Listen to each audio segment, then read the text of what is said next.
Hello everybody, and welcome to another Sunday.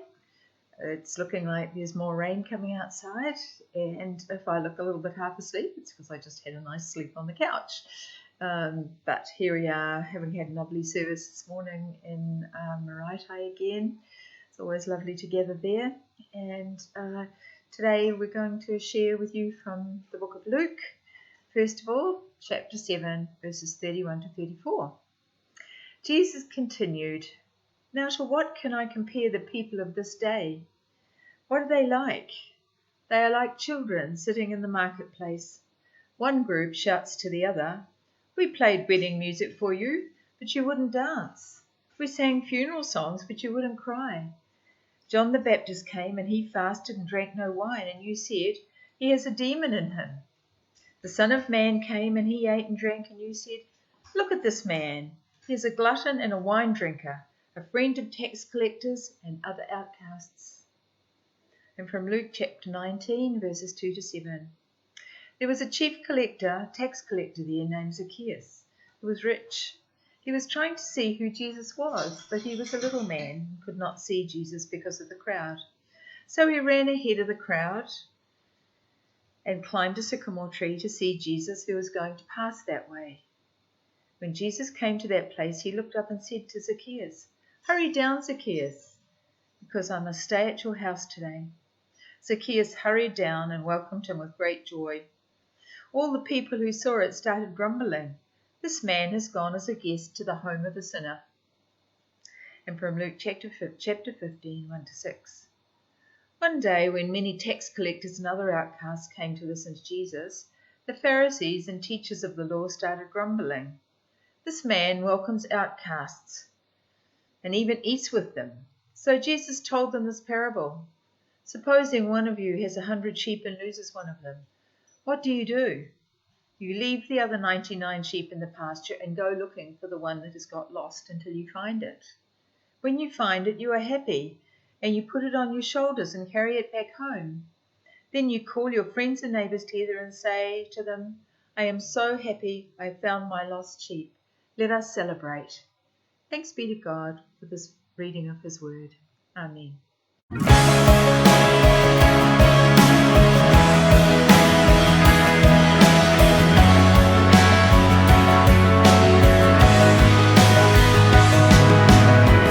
I see the King of Glory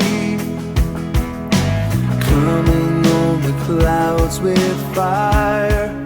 The whole earth shakes, the whole earth shakes. I see his love and mercy washing over all our sin. The people sing, the people sing, Hosanna, Hosanna, Hosanna in the highest.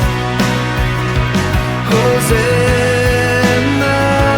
Hosanna, Hosanna in the highest.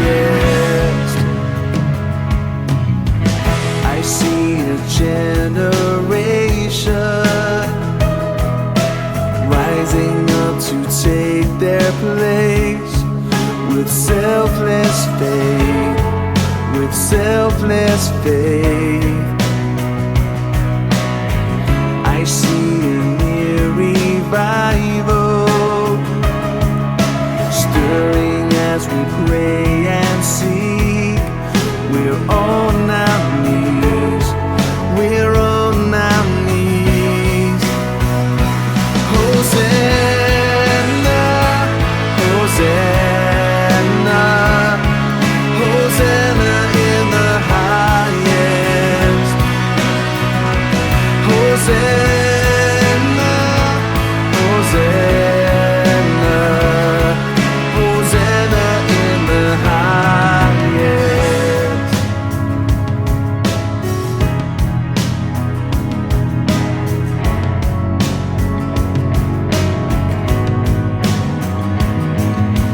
Heal my heart and make it clean. Open up my eyes to the things unseen. Show me how to love like you have loved me.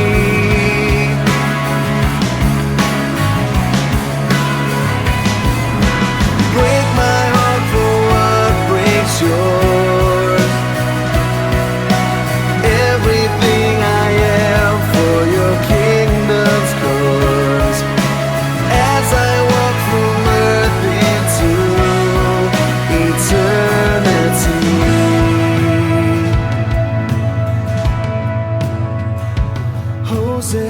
Hosanna, Hosanna,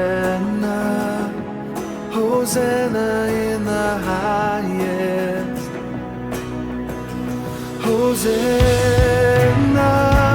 Hosanna, Hosanna in the highest. Hosanna, Hosanna, Hosanna in the highest. Hosanna, Hosanna, Hosanna in the highest. Hosanna in the highest.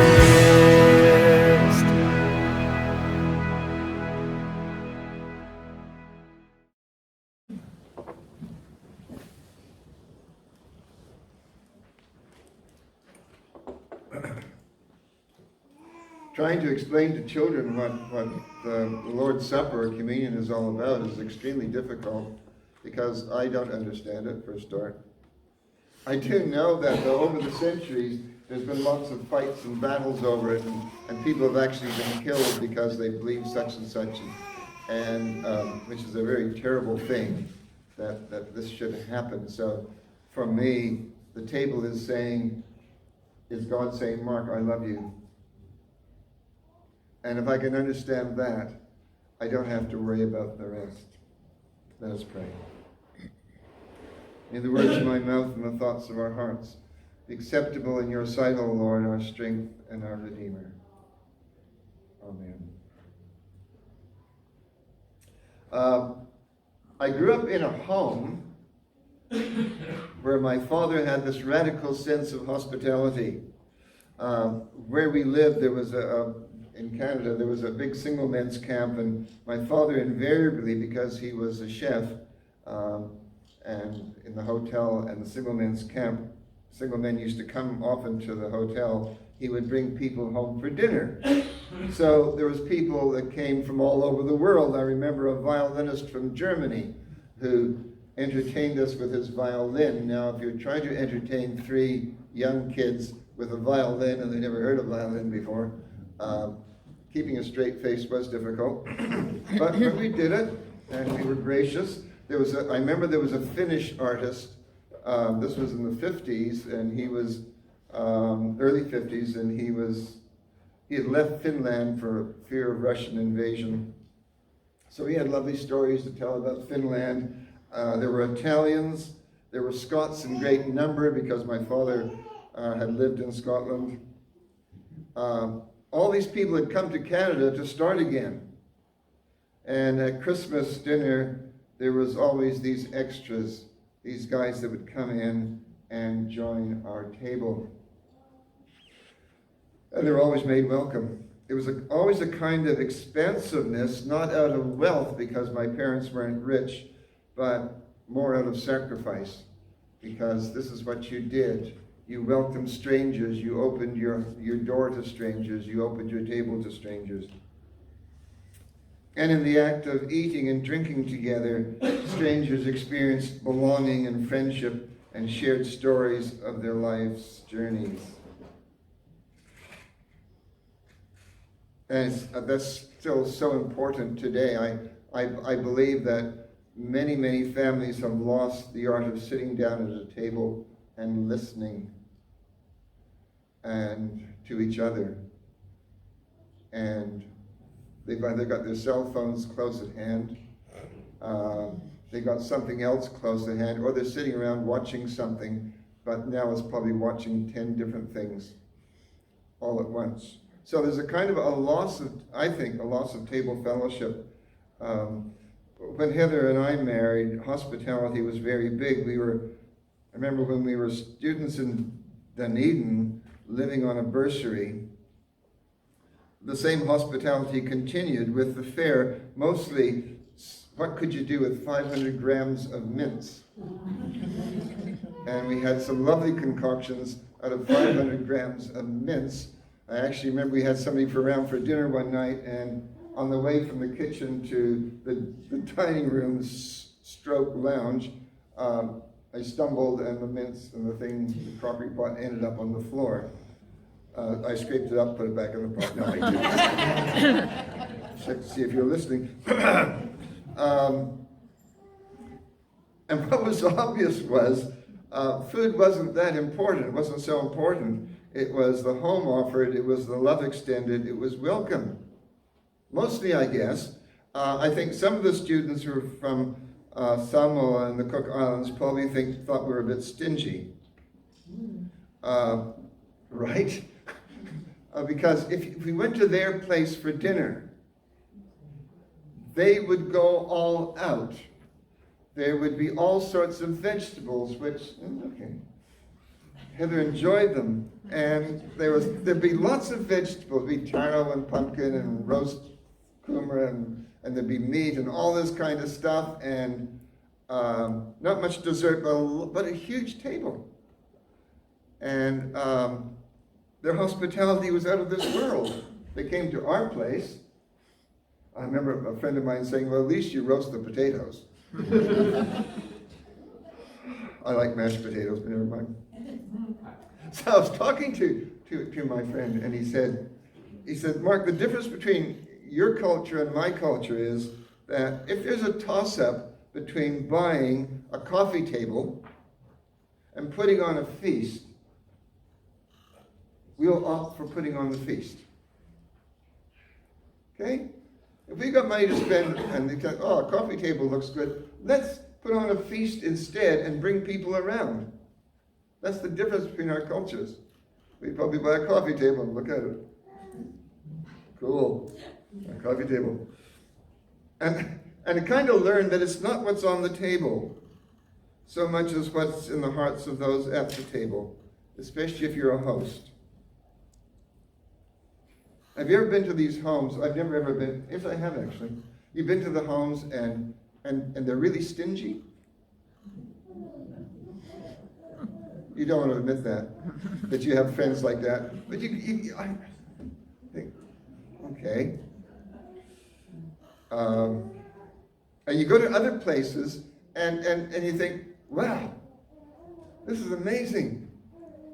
For me?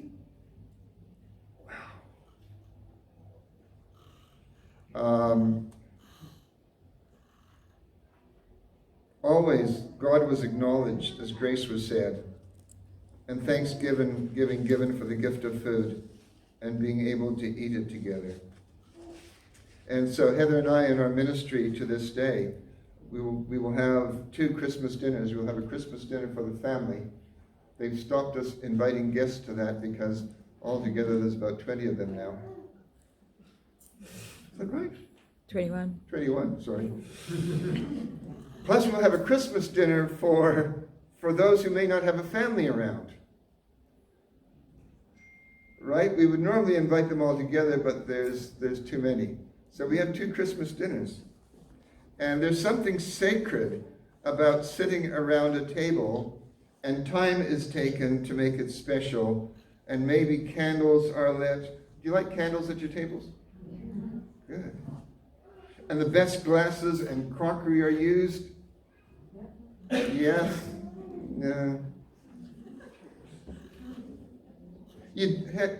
Brothers and sisters, you don't want to die, and the kids say, I didn't know Mom had these glasses. Really? Wow. Aren't they those Irish ones? Waterford, whatever? Never ever saw them before. Huh. It occurred to me not too long ago that if you read the Gospels, Jesus is often at a meal, leaving a meal, inviting himself to someone's home for a meal, inviting others to eat with him. Food plays a huge part in the Gospels. And in these encounters, where there were open hearts, something happened. People felt loved and included and wanted. I can imagine him sitting down with people termed sinners. Now sinners were anybody that couldn't hold the law of Moses and keep up to scratch. But it's your job as well. If you were a camel driver, you were a sinner. If you were a shepherd, you were a sinner. If you're a tax collector, you're a collaborator with Rome, so you're a sinner. Any of these kind of jobs excluded you from the religious people. And Jesus used to hang out with them. And I can imagine him sitting at table with these people and saying, so tell me, how is it for you? What's happening in your life? And them saying to Jesus, so tell us what's with you and God. What's this God thing? What's different about you?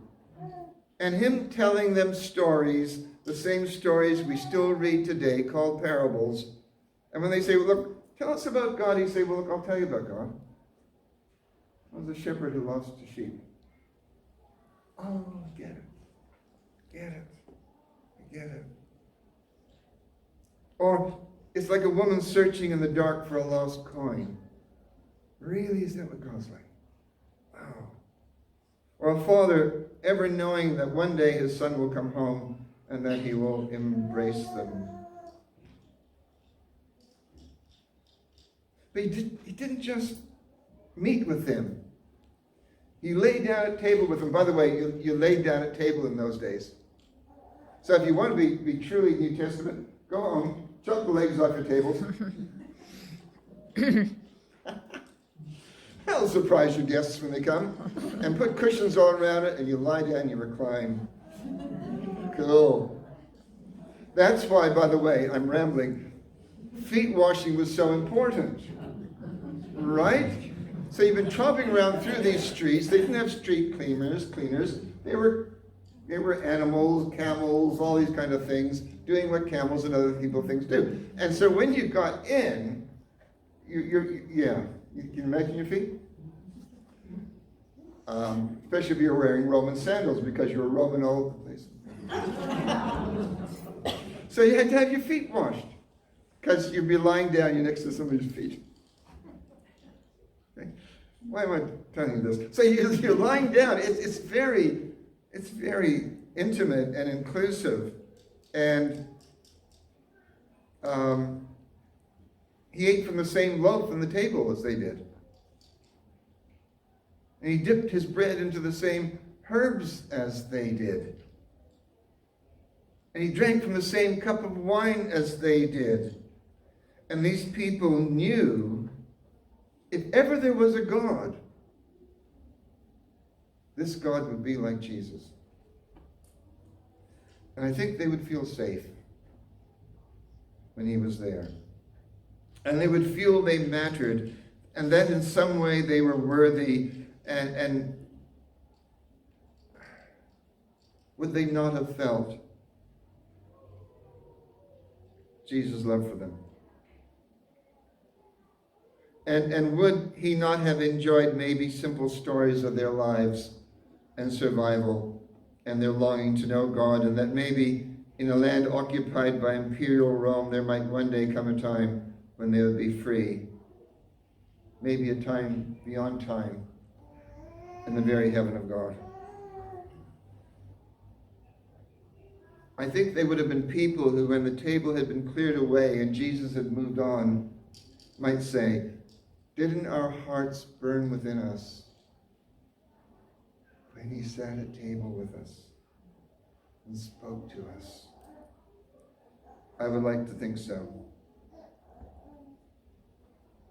And so when I come to a table like this, as I said to the children, I don't really understand the mystery of it all. And I think that's okay. And if you don't understand the mystery of it all, that's okay as well. You don't need to understand the mystery of it to qualify for it.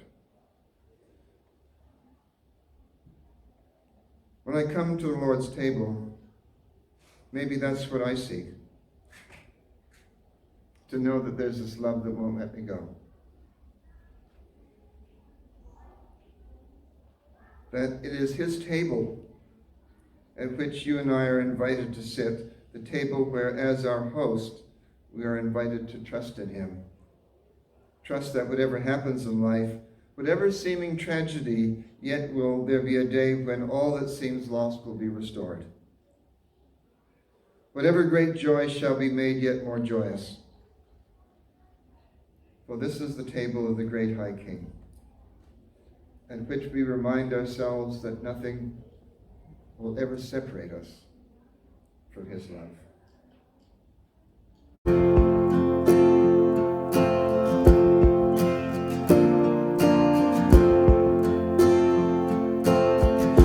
When I survey the wondrous cross on which the Prince of Glory died, my richest gain I count but loss, and poor content on all my pride. Forbid it, Lord, that I should boast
face shine upon you and be gracious.